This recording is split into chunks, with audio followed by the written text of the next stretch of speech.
Hi, friends. Susan Blackwell from the Spark File here to let you know that the doors are open for the Spark File Illume, a 9-month group creativity coaching mastermind that invites you to be the Chief Creative Officer and Chief Marketing Officer of your creativity. But what does that mean? That means in 9 months in Illume, you will clarify and advance your big creative goals and learn how to effectively share your work with the world. Now, if you're listening to this and you're an experienced creative or an accomplished professional who seeks a space where it is safe to attempt something you've never tried before, or complete a big creative project, or take your work to the next level and acquire the skills needed to share your creative work with the world, Illume might be right for you. We are calling in emotionally intelligent, high-functioning creatives who are ready to level up. You can find out more by going to thesparkfile.com/Illume, but do it now to find out if Illume is right for you and to save with early bird discounts. That's thesparkfile.com/Illume. Take a leap, take a risk. Go to thesparkfile.com/Illume and join us for Illume.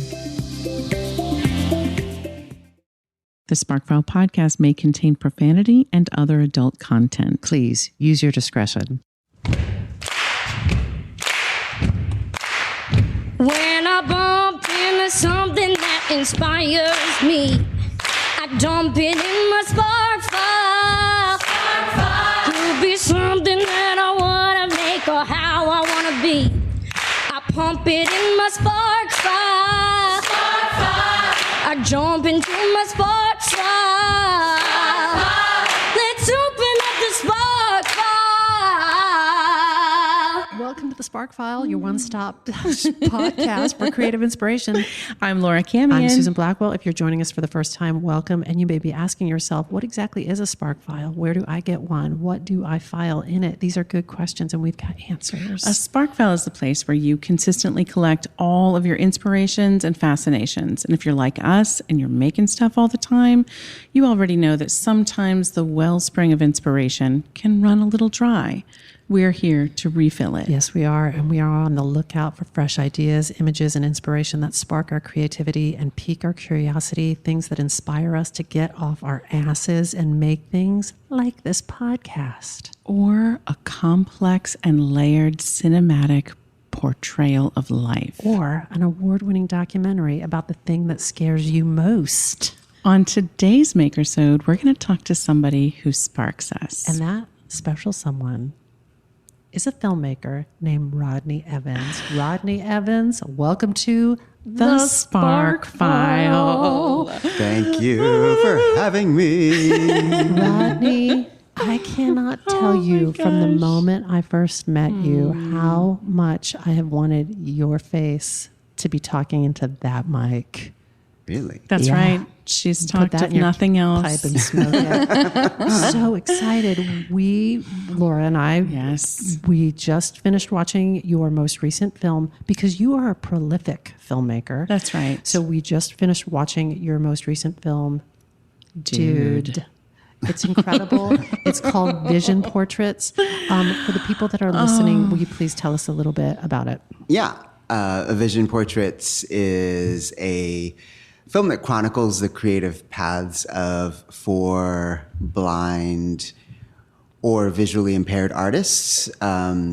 There is a photographer named John Dugdale, a dancer named Kayla Hamilton, a writer named Ryan Knighton, and myself as a visually impaired filmmaker. And right now, it is just recently, it's been playing at festivals, and that shit is ready to open wide. Yeah. So we premiered had our world premiere at the South by Southwest Film Festival. Goddamn fancy. You're so fancy. Fancy pants. And since then, I think we've played about 20 festivals. We feel so honored that you would sit down with our little podcast. Oh, I'm just so honored to be here. We're hoping you might take us back, and we'll come full circle back to this moment. Sure. Let's start at the beginning. Who are you? Where are you from? I was born in Brooklyn and spent the first 2 years of my life in Brooklyn in Bushwick, actually. Okay. And so this is, it's kind of a joke. between my brother and I and my mom, because my mom thinks it's hysterical that Bushwick is like the epicenter of like hipsterdom. She was like, Lord God, I run from that place. Are you crazy? We were like, well, the hipsters are all... There are some artisanal mustaches in Bushwick now. Exactly. We're like 10 Saddam Street, where we used to live, is like hot property. Funny. She's like, really? What? My God, I couldn't wait to get the hell out of here. Where did they go when they ran from Bushwick? So they ran from Bushwick and then they went to Jamaica, Queens, which is ironic because they are of Jamaican ancestry, born and raised in Jamaica, the island. So you stayed there for most of your formative years. Yeah, so I stayed there, until I was ready to go to high school. So I pretty much, grew up there from 2 to 13.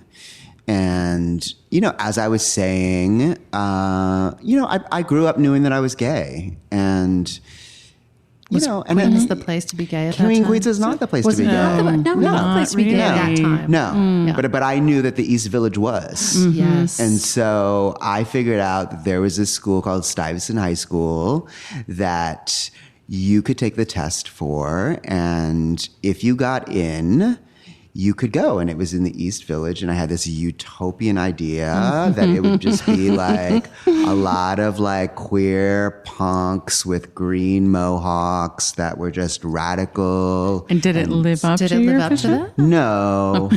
I mean, a little bit. I definitely saw some like edgy style. I was like, okay, yeah, I see some style. I see it. You're a tough customer. I gotta look for it though. It's not, everybody's not doing that. But that's an amazing school, and I would imagine an amazing entree into the rest of the world. Yes, it was. I think that experience really opened up just my mind to like different types of people, experiences. I was an artist, and I knew that I was an artist, and I'd act in some of the student productions. And We've already covered off, you can totally do dialect work. Yeah. So I can really imagine. Well, if you need me to do like a fierce like Jamaican patois, I can like pull that off for you. I have your number. But that's So about the were you limits doing- of my were range. you Just doing, like, gonna theater? be real for you. Were you a visual artist? Like, what was your... No, it was more theater and more creative writing. Okay. And then, and the last semester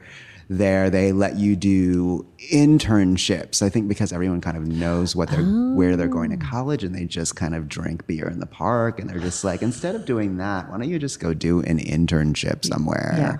So I ended up doing this internship at the Alvin Ailey Dance School. What did you do?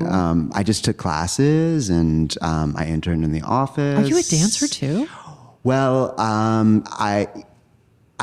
I love to dance. I love like freeform dance. You've got mad skills. I love to like shake it down on the floor, like not afraid to, really get buck wild on the dance floor. So you can do dialects. You are a dancer. And when did film come into this portfolio? So film came in when I was in college. Got it. And so I went to Brown, and Brown and RISD are right next door to each other. So I took a photo class at RISD during the summer, and You were so plugged in. which was all just like naked male friends like running around the campus like humping statues. great. And It sounds really great. Like, Who wouldn't sign up for laying up that? in trees. Were you and like 17, 18 years old? I was like 19 maybe. Rodney, was that the moment you thought, I could do this for a living? I was could like, be a this creative? I was like, this is really fun. I would say that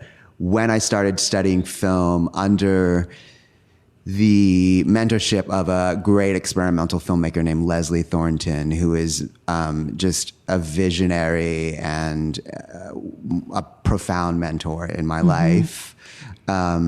once I knew that this one art form could encompass all of the other art forms that I was interested in, i.e. dance, acting, music, still photography, like I could have it all in this one medium. Oh my God, yes. I was like, okay, this is my jam.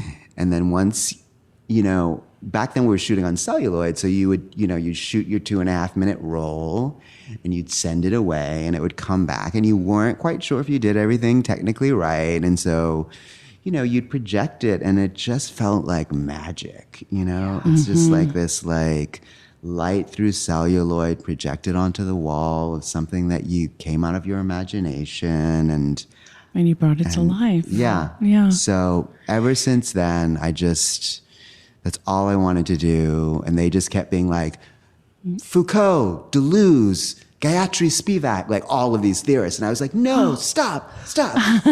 Give me the camera. Just want the camera. 16 Just give me the camera. Just give me the camera. Don't want to read anymore. Interesting. Yes, just give it to me. Less studying, more doing, Doing. more making. Doing.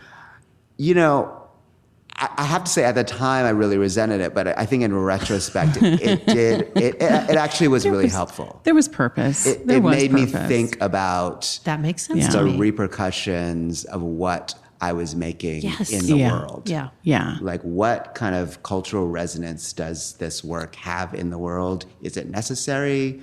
What kind of relationship does it have to other work in the world? Yeah. Like, just a broad scope. Did that become a driving force for you, just in the choices that you made? I'm curious to know. It did. Yeah. I would say that,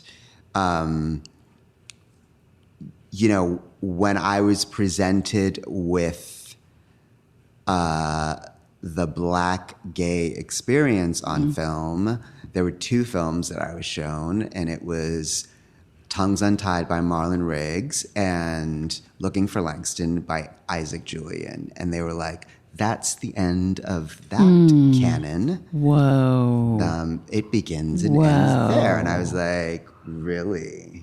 Were you like, I'm going to add to that canon? I was like, okay, putting things I'm not in going to that. whine about that.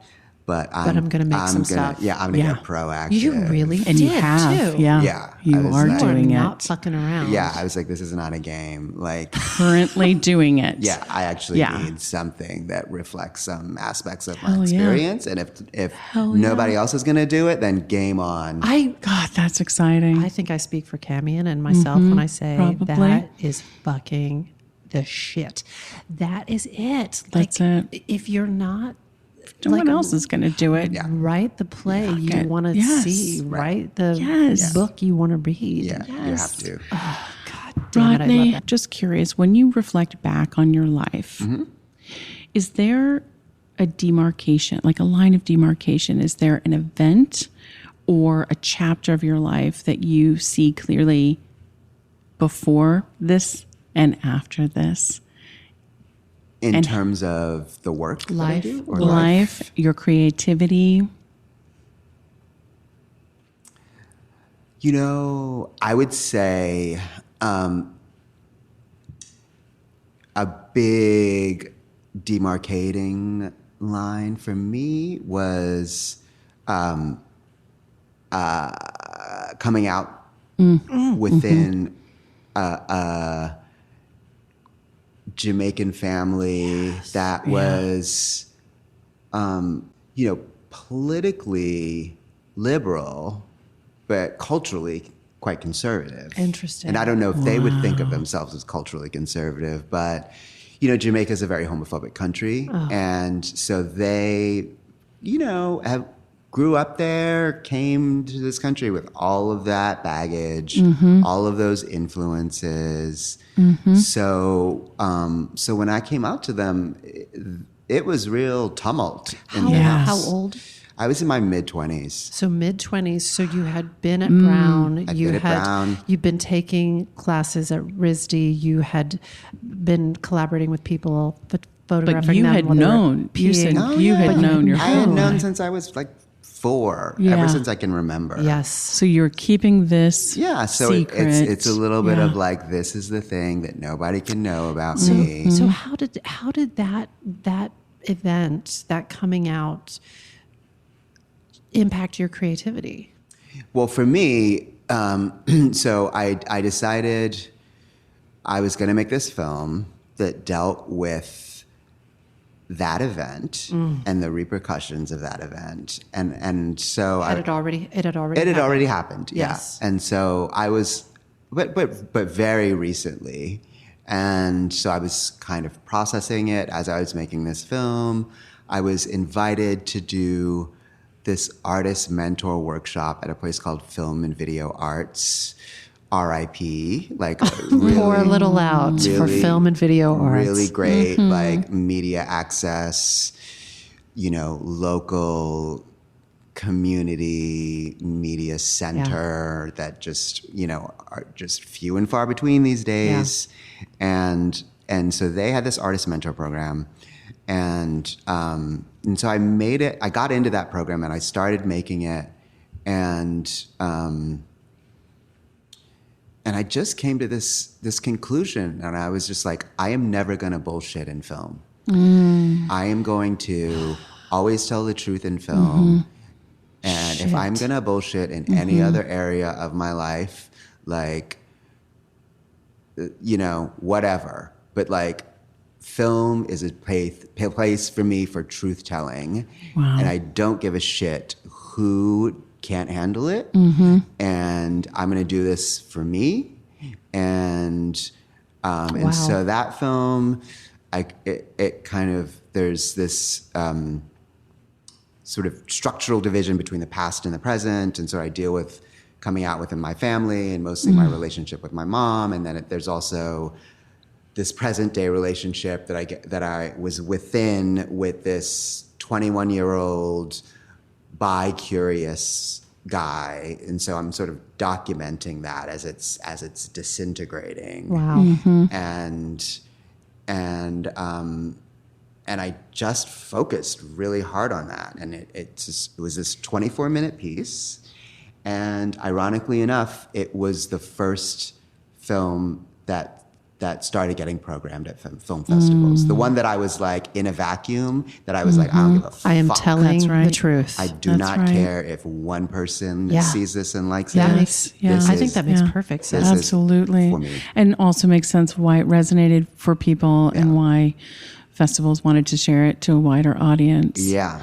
Did you say you told the truth to your parents before you made that film, as you were making the film, or after you made it? Came out first. Well, I came out first, and so that was my truth to them. Yeah. And I've actually never shown them that film. Oh, interesting. And I never will. felt the need to. When we teach, like, people ask, like, well, shit has happened to me, and am I allowed to write it? And we're like, you get to choose. Yeah. But one potential choice is write like your parents are dead. Yeah. That's like, just they'll one. never see it. Right. Just like, give yourself that freedom. Yeah. It's just like freedom. And Right. like you were saying, they don't ever have to see it. Right. They don't have to see it. I gave myself that freedom. Yes. Yeah.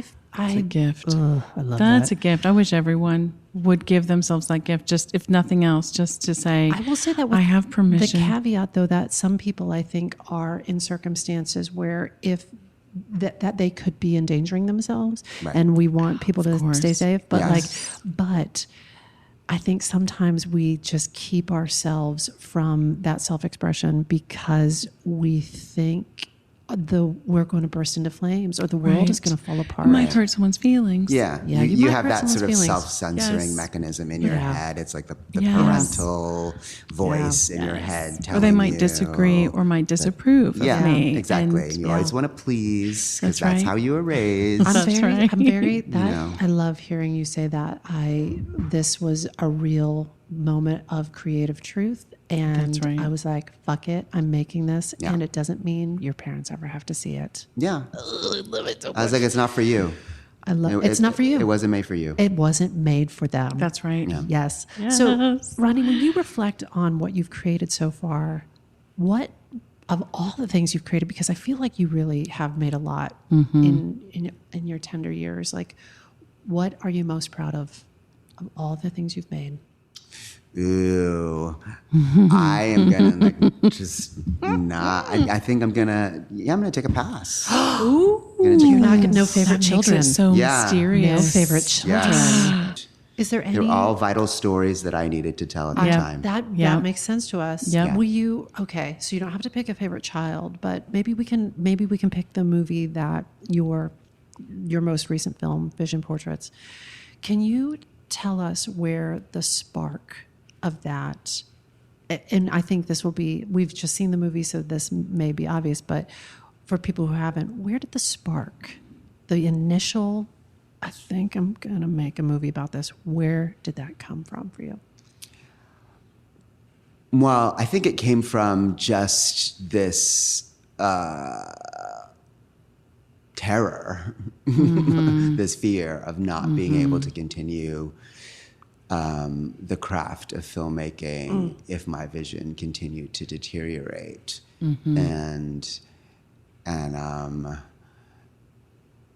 I'm a person that gets inspired by fear. You know what I mean? Yes, we do. Yes. Yes, we do. Yeah. I think it's You one of the lean reasons we into were it. so excited to talk to you because we also are sort of like that thing that scares you the most. Lean on in. Yeah. Lean I'm in. like, oh, I could fall flat on my face with this Yeah. one. Yeah. Yeah. Like I don't know how to do this. When This you is said, I heard you speak at an event, and you said, "This is the movie I was most afraid to make," and I was like, "Let's make out, Rodney. Let's make out." Yeah, I love that. Yeah. So the spark was sort of the fear. yeah, that fear. And then that I guess led to the logical conclusion of that fear, which is like, what if you do go absolutely blind and have no vision?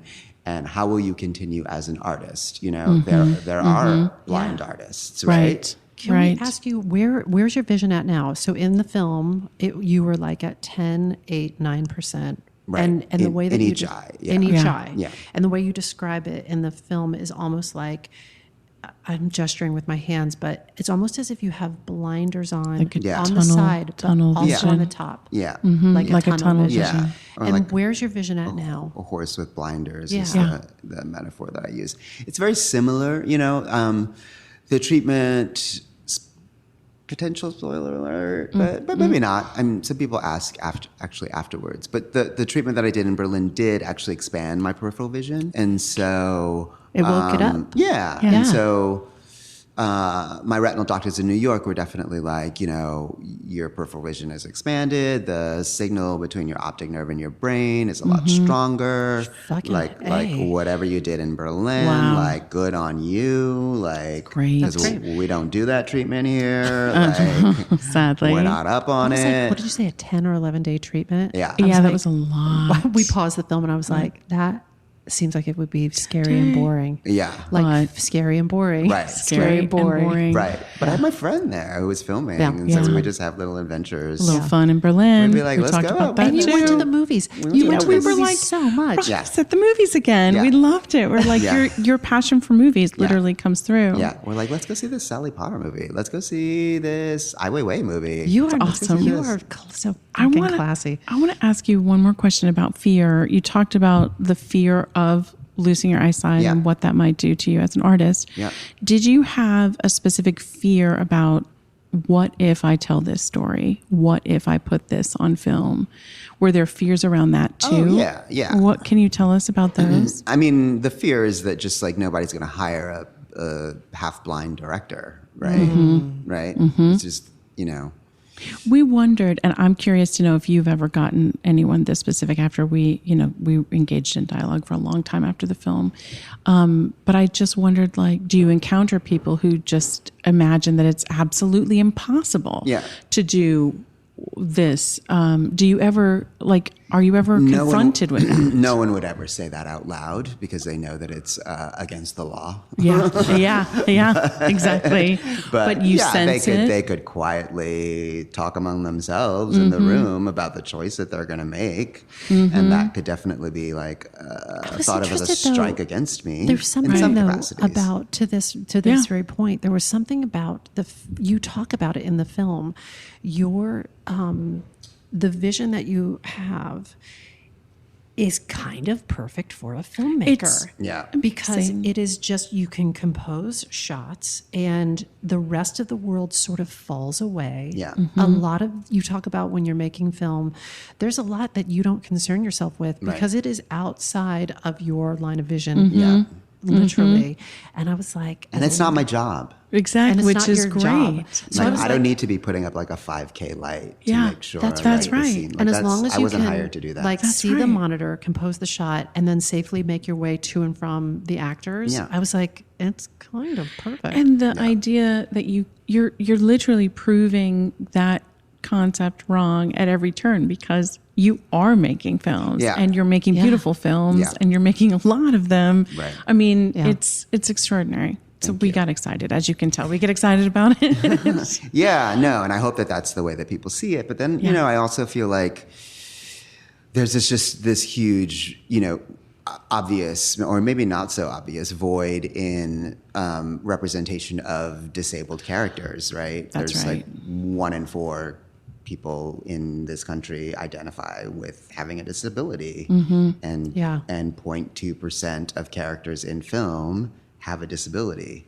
So It's interesting because once again, you are like, I'm not seeing this in the art. Yeah. And so I'm not going to whine about it. Right. I'm just going to gonna do yes, it. yeah, it's That's the same right. thing. Yeah, it's very I'm a similar. person of action. Yeah, which just I like enjoy. I'm just not gonna like sit around and stew and like whine and be like, Just I gonna didn't fucking get it this. done. Yeah, I'm like I got like a $2,000 grant from like where I teach, and like we're just gonna go to do John's house and turn the camera on, and like he's gonna talk about his photographs, and then we're gonna have I'm a scene. for it. I'm Yes. all fucking for it. Like step by step, you know. That's Yeah. right. I don't have to do the whole thing in a week. Like, do it. Yeah. I can do one Just start. scene. I and like just- it. yeah. We like to ask people, like, what's behind all that passion? The question that we like to ask is, what's it all for? Yeah. Any of this. Yeah. Like, what we give to our art forms, what drives you? Yeah. I mean, for me, it is these very intense, emotional, powerful experiences that I've had that have just shaken me to my core. Yes. Right. That I want to translate to other people. Yes. That and I share. want other people That's a to great understand what's it all it, for. to know Yeah, it is. the power of it, to kind of get in the skin of it. Get into that just- juicy Just to just human like, to human. yeah, Rodney, when you and I get married, do you think it'll be a spring wedding? yeah. I like May. Oh, It's a good perfect. time. that's going to be gorgeous. Carry lilacs. I'm so happy for you too. Final last question. Who or what is sparking you these days? What are you drawing sparks from? What are you inspired by? Oh wow! I just go see so much that I'm always inspired. Movies, mostly movies. I see movies, but I also Yep. see a lot of theater. Do you? Yeah. Anything really like rocking your socks? Yeah, I gotta say, like I went to go see this play called A Strange Loop the other day. Oh, I've heard of Yes. Strange Like- Loop. Michael Jackson. Definitely like the living Michael Jackson The as living Michael as Jackson. his IG tag goes, if you want to find him. Yeah. Totally blowing him up right now. And that play just really, really blew my wig back. Wow. I was like, this guy's really smart, and he is Yes. illuminating his craft and his challenges as an artist, but in a smart, earnest way. He's representing the Black gay experience Yeah. in this new, powerful, challenging yet accessible way. It's got this like just super rock star cast of Yeah. people that are playing Hi, Michael 7 Jackson. different Hi, Larry Owens. roles. Hi. Do you know? love Did So you see this good. piece? Yes. Susan? Oh, I can't So- wait. So sparkish. So yeah. What do we think about moving that piece to Broadway? There, I just wanted to say it on mic. I said it. I literally like posted that on Instagram, Great. and Yes. That would and a blow Broadway Broadway's- producer that I know was at the show. Oh, and I okay. was literally like, Hello. Strap in, Kind Broadway. of You're about to like- get your wig blown back. That's right. Let's do I this. was like, come on. Yes. Like, because that standing ovation was immediate Oh, that's and exciting. intuitive and like not a pause. Yeah. You know what I mean? Yeah. It was just like, It's exciting. Of course That's a we're good getting spark. out. Yeah. It's a good spark. really Yeah, great yeah, spark. yeah. Rodney, I feel like we could talk to you for several more hours. Alas, we can't. We have to say After the wedding. thank you. After the wedding, Yeah. after your honeymoon, we'll all get back Post-honeymoon. together. But we want to say thank you so much for spending this time with us. Oh, you're so And welcome. for all the art and creativity that you personally put into the world. That means so much to all of us. Thank you. I think I can say that for both of us. Absolutely. Yeah. I also have to say thank you to the Norwood Club for letting us sit in this fancy room and Thanks, record this Norwood. podcast. Can I just say one thing? Yeah. So Vision Portraits is opening Yes. across the Yes. country Yeah. in theaters. Yes. And so if people want to know when it's opening in their city, it's all listed on my website, which is, Yes. is rodneyevansfilm.com. Rodney Evans Film, singular, Yeah. .com. Yeah. So my that's hope, too. it. We hope that this put another bunch of Yes. sparks in your spark file. If there's a spark that you would like for us to explore, or if you've taken a spark and you've fanned it into a creative flame and you'd like to share it, won't you please email us at thesparkfile@gmail.com or submit it through our website. Yeah, we got a website. We do. Be sure to subscribe to this delicious podcast wherever you get your podcasts. Subscribe, rate, 5-star review it. If you liked it, share it with people you love. If you didn't like it, share it with people that you want to just lightly traumatize. Right. If something tickles your fancy and gets your creative juices flowing, we are writing you a forever permission slip to make that thing that's been knocking at your door. It's your turn to take a spark and fan it into a flame. You got to begin it. You got to get in it. You got to mind's eye see it. You got to go on and free it. Just take it and make it. Fire starters up in here.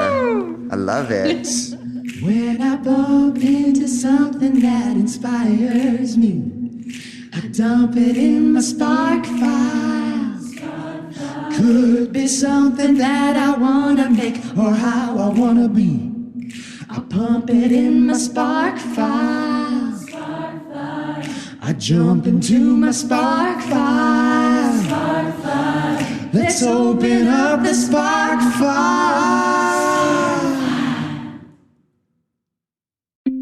Hi, friends. Susan Blackwell from the Spark File here to let you know that the doors are open for the Spark File Illume, a 9-month group creativity coaching mastermind that invites you to be the chief creative officer and chief marketing officer of your creativity. But what does that mean?